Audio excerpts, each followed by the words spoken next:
السلام علیکم ورحمۃ اللہ وبرکاتہ۔ جب کوئی مسلمان قتل کیا جاتا ہو تو اس کو مستحب ہے کہ 2 رکعت نماز پڑھ کر اپنے گناہوں کی مغفرت کی اللہ تعالیٰ سے دعا کرے، تاکہ یہی نماز استغفار دنیا میں اس کا آخری عمل رہے۔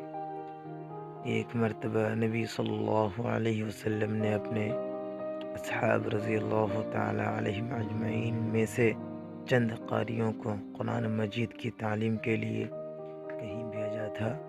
اس نائے راہ میں کفار مکہ نے انہیں گرفتار کر لیا، سوائے حضرت خنیف رضی اللہ تعالی عنہ کے، اور سب کو وہیں قتل کر دیا۔ حضرت خنیف رضی اللہ تعالی عنہ کو مکہ میں لے جا کر بڑی دھوم اور بڑے اہتمام سے شہید کیا۔ جب یہ شہید ہونے لگے تو ان لوگوں سے اجازت لے کر 2 رکعت نماز پڑھی۔ اسی وقت سے یہ نماز مستحب ہو گئی۔